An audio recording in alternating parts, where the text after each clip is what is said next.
Hello, Stuart here, the unrepentant atheist. Thank you for tuning in. So I've just watched Professor Dave destroys Kent Hovind. I've heard of Kent Hovind. I knew that he was a creationist, but I've not actually seen him in action. So um, I decided to watch this just to just to see how he operates. I've done some background research on him. Seems to me like he's had quite a colourful life. He's spent time in prison, I believe, for tax evasion, and he's been uh, he's been arrested for assault and battery, but apparently not charged. And he's got uh, he's got academic qualifications from unaccredited universities, and so he seems to, from what I can see, have no training in science.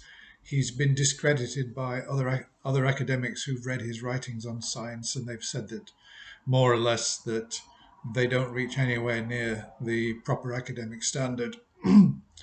So he's a young Earth creationist, which means he believes the Earth is 4,000 years old, and he rejects evolution, of course. And I was just curious. I've heard his name put around now and again, but I've never actually seen him in action. So I thought this would be a good one to watch. So Professor Dave, I'm going to put a link to the debate. He prefaces the debate by saying that he didn't do as well as he would like to have done. I think that the problem is that for a real, so Professor Dave, I understand that he is a true real scientist. He's got a doctorate, he's got a speciality, and all that kind of thing. I've seen him tackling um, flat Earth mainly and debunking it, and he's done a good job on that. But this debate with Kent Hovind, well, the one academic commented about him that because because of because of his lack of training in science and because of his lack of ability in academia, that it's impossible to have a proper academic discussion with him. And when you watch the debate, you can see what his strategies are. It's difficult when you've got a real scientist tackling somebody who's denying science, or at least denying the science that they're uncomfortable with because it doesn't fit their theological beliefs. It's a difficult situation because, on the one hand, um, you've got somebody who wants to overturn um, scientific consensus, and they're prepared to do anything and use any strategy to do it. And on the other hand, you've got somebody who's got a lot of knowledge, but you can take any one point that somebody like Kent Hovind is going to try and he's going to try and misrepresent something, and the complexity of science at that level, at the high level, is such that in order to properly debunk something like that, it takes time. It takes time to explain, and in the heat of a debate, you can't keep referring to scientific articles, and you can't get a whiteboard out and start explaining things. Points are being fired backwards and forwards, and it can become a bit chaotic, as we saw, unfortunately, in this debate. And I think that that's what Professor Dave means when he says he wishes he could have done better. But Professor Dave, I don't think you could have done better. I just think the format of it is such that you're allowing somebody who knows absolutely nothing about science, doesn't even understand what scientific method is, to share a platform with you, and you've got all the training. And this is why Richard Dawkins doesn't debate people who haven't got any expertise. On the whole, he won't. Okay, I know that he's appeared and he has actually faced up to creationists once or twice. I've done a video actually, and so he has actually, but in a proper debating format, I understand that he will not put himself on a platform with somebody who hasn't got real proper academic credentials. And I can understand that point entirely. But on the other hand, I think that no matter how ignorant somebody is, and how it's even more important to face them, because there will be people out there who are coming to this thinking, actually, maybe intelligent design's got a point, or maybe the Earth really is just 4,000 years old. And if they watch the debate, no matter how chaotic it gets, some of the real salient proper points will hopefully sink in. And you may find that some people on the other side, waverers, are looking at it and thinking, he doesn't really seem to have a grasp of what's going on. And yes, the scientists, he's got all the training and he's the one that's really explaining it. So no matter how chaotic it gets, and I can understand that he lost his temper once or twice. He did some ad hominem attacks, and he resorted to things that probably he shouldn't have done. In his opening, he also preempted the debate by saying Kent Hovind's going to say this, he's going to say that, and he's going to say that. I don't agree with that kind of opening, because the debate is not about what somebody has said in the past.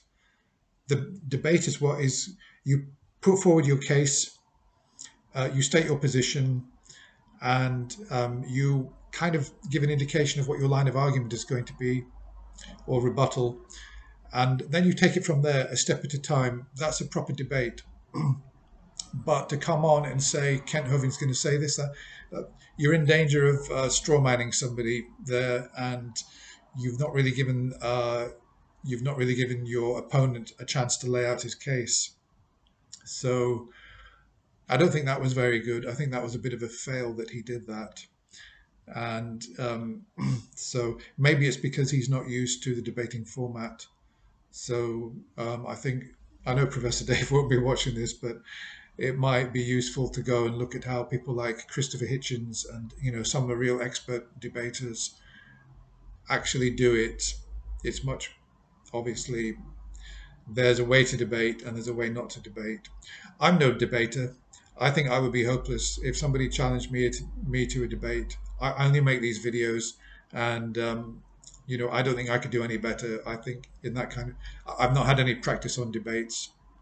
Maybe I could acquire some skill at it, but so I'm not saying that I could do better. But I'm just reflecting based on some of the debates that I've watched. So on the once I got drilled down to the actual points, I can see that Hovind's strategy is basically knowing that he can tell as many untruths as he wants because nobody really can check, and he can be rebutted, but he can turn around and he say, "Well, you're just making that up. That's not science." He can keep making these assertions, and no matter how false it is, and no matter how wrong he is, at the end of the day, all Professor Dave can do is say, well, no, you're just simply wrong. So, for example, when Kent Hovind says that all fossils prove is that something died, that is so far from the truth. Fossils provide, so much material for scientific discoveries, and they have done, that it's just so far from the truth that virtually everything else he says can be dismissed, because if he thinks that all fossils do is prove that something died, and that they don't prove anything else, that is just so way out there that it sort of gives you a frame of reference as to where he's coming from. That if he's denying that, then really he's got to deny the whole of science. And so many times he says, well, that's not science, but he makes so many statements which prove that really he's got absolutely no clue about what science really is, and that he's really done no proper research, and he's not really properly educated on this, and that he's really just theologically driven.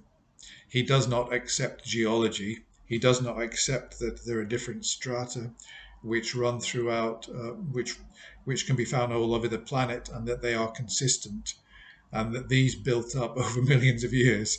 He doesn't accept that. He doesn't accept geology. He doesn't accept radiometric dating. All these scientific tools which are well established and well supported. It's difficult really to know how to comment on that. But obviously somebody who believes that the Earth is 4,000 years old and that the Bible is scientifically accurate are just so demonstrably wrong. It's just kind of unreal. And even the vast majority of Christians are not young Earth creationists, they would disagree with him. As I've done something on the Bible, the creation story, and I've demonstrated that the Bible is essentially wrong in the order of creation. Yeah, it is scientifically wrong. It's not true. So, well, I'm going to end it there. Obviously, um, I think under the circumstances, Professor Dave did actually fairly well. I mean, he got his points over. At the end of the day, it was a bit like it was a little bit too much like a mudslinging match. He probably did too many ad hominem attacks, and just plainly saying that Hovind is stupid, that he's motivated by money, etc., etc. Well, he may well be, but I mean, those things don't essentially make him wrong. What makes him wrong are the facts, not that he's motivated by money and all this other stuff, or that he's got a criminal record and everything like that. Those are all ad hominem attacks, and they undermine the case. You've got to try and keep it straight and just argue on the basics, not attack the other person because they're a tax evader or whatever. So I didn't think he did that very well, but it's a very difficult thing to argue with somebody who's got no proper understanding or training in science. And he keeps coming back with so many things which have been rebutted, time and time again. Transitional forms. There are no transitional forms. You can't tell me, do you believe that you came from an amoeba? He doesn't understand anything about common ancestry. He just doesn't, um, he doesn't understand that evolution was an incremental process over millions of years, and that you didn't have one species suddenly turning into another species. That's not how evolution works. It's quite complicated. You've really got to you've really got to do some study. And I'm not too well educated in the theory of evolution, but I know enough. I've done some reading. I've watched some debates, and from what I've seen, it seems quite plausible. We know the Earth is approximately 4 billion years old. We know that evolution took place over hundreds of millions of years. There was time for all these incremental steps, and you will never find one species suddenly turning into another. A common misrepresentation.